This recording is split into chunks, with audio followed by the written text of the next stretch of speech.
Hi friends, welcome to my channel. ఈరోజు video చాలా ఈజీగా టేస్టీగా చేసుకుని ఈవినింగ్ స్నాక్ రెసిపీ అండి. ఆలు టిక్కా అంటారు కదా, నేనైతే ఆలు టిక్కా అయితే చేశానండి. కట్లెట్ అని కూడా అనొచ్చు. ఇప్పుడైతే తయారీ విధానం చూద్దామండి. ముందుగా బంగాళదుంపలు అయితే తీసుకున్నాను. తర్వాత వాటిని పీల్ చేసి నీట్గా వాష్ చేసి ఇలా ముక్కలుగా కట్ చేశానండి. తర్వాత తగినంత వాటర్ వేసుకొని ముందుగా ఆలూని అయితే బాయిల్ చేసుకోవాలి. ఆలూని అయితే ఉడికించుకోవాలండి. సాఫ్ట్గా అయ్యేంత వరకు కుక్ చేసుకోవాలి. నేనైతే మీకు ఉడికిపోయాక చూపిస్తాను. చూడండి ఫ్రెండ్స్, ఇలా బాయిల్ అవుతుంది కదా. ఇప్పుడైతే మనకి ఉడికిపోయిందండి. స్టవ్ ఆఫ్ చేసాను. ఇప్పుడు మనం వాటర్ లేకుండా ఈ బంగాళదుంప ముక్కల్ని అయితే సపరేట్గా ఒక బౌల్లోకి అయితే తీసి పక్కన పెట్టానండి. పిల్లలందరికీ కూడా ఆలు అంటే చాలా ఇష్టం కదా. ఇలా ఆలుతో ఈవినింగ్ స్నాక్ చేస్తే వాళ్ళు కూడా ఇష్టంగా తింటారు. ఇప్పుడైతే వాటర్ లేకుండా ఇలా సపరేట్గా తీసుకున్నానండి. తర్వాత దీన్ని అయితే మనం స్మాష్ చేసుకోవాలి. వేడిగా ఉన్నప్పుడు స్మాష్ చేస్తే ఈజీగా స్మాష్ అయిపోతుందండి. స్మాషర్ సాయంతో ఈజీగా బంగాళదుంప ముక్కల్ని స్మాష్ చేసేయాలి. మొత్తం అంతా కూడా స్మాష్ అయిపోయాక చూపిస్తానండి మీకు. చూడండి ఫ్రెండ్స్, ఇలా స్మాష్ చేసుకోవాలండి. సాఫ్ట్గా అయిపోవాలి. తర్వాత ఇందులోకి నేను కావాల్సినవన్నీ కూడా కట్ చేసి పెట్టుకున్నాను. సన్నగా కట్ చేసుకోవాలండి. ఉల్లిపాయ ముక్కలు, అల్లం తరుగు, పచ్చిమిర్చి, కరివేపాకు తరిగండి. అలాగే ఒక నిమ్మకాయ కూడా తీసుకున్నాను. ఇవన్నీ కూడా కట్ చేసి పెట్టుకున్నానండి. ఇప్పుడు ఈ స్మాష్ చేసుకున్న ఆలులోకి మనం కట్ చేసుకున్న ఇంగ్రీడియంట్స్ అన్నీ కూడా వేసుకోవాలి. మీరు కనుక ఫస్ట్ టైం మా ఛానల్ చూస్తున్నట్టయితే ప్లీజ్ లైక్ చేసి సబ్స్క్రైబ్ చేయండి. ఇప్పుడు కట్ చేసి పెట్టుకున్న ఉల్లిపాయ ముక్కలు, పచ్చిమిర్చి, అలాగే కరివేపాకు, సన్నగా కట్ చేసిన అల్లం ముక్కలు అయితే వేసానండి. ఒకవేళ పిల్లలు అల్లం తినడానికి ఇష్టపడరు, అల్లం తగులుతుంది అనుకుంటే అల్లాన్ని మెత్తగా పేస్ట్ లాగా దంచేసి వేసినా కూడా సరిపోతుంది. తర్వాత నిమ్మరసం వేసానండి.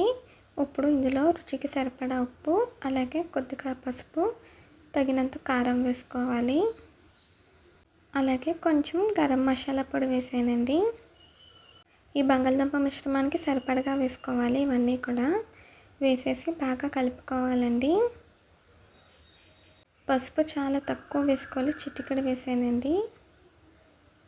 ఈ ఆలు టిక్కా అయితే ఈవినింగ్ స్నాక్కి భలే ఉంటుంది. పిల్లలు కూడా ఇష్టంగా తింటారు. ఇప్పుడు ఈ బంగాళదుంపకి మొత్తం కూడా కలిసేటట్టు కలుపుకోవాలి. చాలా సింపుల్గా బంగాళదుంపని బాయిల్ చేసుకుంటే ఈజీగా రెడీ అయిపోతుందండి. మొదటిసారి వండే వాళ్ళు కూడా ఇలా ట్రై చేస్తే బాగా వస్తుంది. ఇప్పుడు బాగా కలిసేటట్టు కలుపుకోవాలండి. తర్వాత మీకు చూపించిన విధంగా టిక్కాలు అయితే తయారు చేసుకోవాలి. కొద్దిగా ఈ మిశ్రమం తీసుకుని బాల్స్లా చేసుకోవాలి. తర్వాత దాన్ని కొద్దిగా ప్రెస్ చేయాలండి. అప్పుడు మనకి టిక్కాలు అయితే రెడీ అయిపోతాయి. కట్లెట్ రెడీ అయిపోతుందండి. చూడండి ఫ్రెండ్స్, ఇక్కడ చూపించిన విధంగా అయితే తయారు చేసుకోవాలండి. ఇలాగే మనం అన్ని టిక్కాలు కూడా తయారు చేసుకోవాలి. ఇవి మరీ లావుగా ఉండకూడదు, అలానే మరీ సన్నంగా కూడా ఉండకూడదండి. మీడియం సైజులో ఉంటే బాగుంటుంది. దీని థిక్నెస్ కూడా మీడియం సైజులో ఉండాలండి. ఇలాగే అన్నీ కూడా తయారు చేసుకోవాలి. మీడియం సైజులో చేసుకుంటే మనకి ఫ్రై అయిపోయినా సరే తినడానికి బాగుంటుంది. ఆల్రెడీ ముందుగానే బాయిల్ చేస్తాం కాబట్టి ఫ్రై అయితే సరిపోతుందండి. ఎక్కువ టైం కూడా తీసుకోదు, తొందరగానే ఫ్రై అయిపోతుంది. ఇలాగే అన్నీ కూడా తయారు చేసుకోవాలి. నేను మిగతావన్నీ కూడా మీకు తయారు చేసేసాక చూపిస్తానండి. మీలో ఎంతమందికి ఆలు టిక్కా అన్నా లేదా ఆలు కట్లెట్ అంటే ఇష్టమో కామెంట్స్లో అయితే తెలియచేయండి.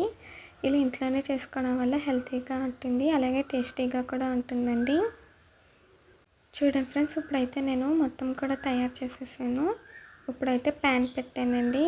హీట్ అయ్యాక ఆయిల్ వేసి ప్యాన్ మొత్తం కూడా అప్లై చేశాను. తర్వాత మనం తయారు చేసుకున్న ఆలు టిక్కాలు పెట్టేసి మీడియం ఫ్లేమ్లో పెట్టుకుని ఫ్రై చేసుకోవాలండి. అప్పుడు మనకి కరెక్ట్గా ఈవెన్గా ఫ్రై అవుతుంది. మీడియం ఫ్లేమ్లో పెట్టుకొని ప్యాన్కి సరిపడినన్ని వేసుకొని ఫ్రై చేయాలి. వన్ సైడ్ మంచిగా కలర్ వచ్చాక రెండో సైడ్కి తిప్పుకోవాలండి. రెండో సైడ్ కూడా మీడియం ఫ్లేమ్లో పెట్టి ఫ్రై చేయాలి. టూ సైడ్స్ కూడా గోల్డెన్ బ్రౌన్ కలర్ వచ్చేంత వరకు వేయించాలండి. చూడండి, మీకు చూపిస్తున్నాను. ఇలా కలర్ అయితే రావాలి. ఇలా టూ సైడ్స్ కూడా కలర్ వచ్చేంత వరకు ఫ్రై చేయాలండి. ఇప్పుడైతే మనకు అన్నీ కూడా వన్ సైడ్ ఫ్రై అయిపోయినాయి. రెండో సైడ్ కూడా ఫ్రై అయిపోయాక మీకు చూపిస్తాను. చాలా టేస్టీగా ఉంటుందండి. దీన్ని టమాటో సాస్తో సర్వ్ చేసుకుంటే ఇంకా అదిరిపోతుంది. ఇప్పుడైతే మనకి టూ సైడ్స్ కూడా ఫ్రై అయిపోయినాయండి. మీకు చూపిస్తున్నాను. ఇలా కలర్ వస్తే సరిపోతుందండి. అంతేనండి, చాలా ఈజీగా టేస్టీగా మనకి ఆలు టిక్కా అయితే రెడీ అయిపోయింది. ఇలా టూ సైడ్స్ ఫ్రై చేసుకున్నాక అప్పుడు మనం దీన్ని సర్వింగ్ ప్లేట్లోకి అయితే తీసుకోవాలి. ఇలాగే మిగిలినవి కూడా మనం ఫ్రై చేసుకోవాలండి. చూడండి ఫ్రెండ్స్, ఇప్పుడు అన్నీ అయితే సర్వింగ్ ప్లేట్లోకి తీసుకుంటున్నాను. ఇది వేడివేడిగా సర్వ్ చేసుకుంటేనే చాలా బాగుంటుందండి.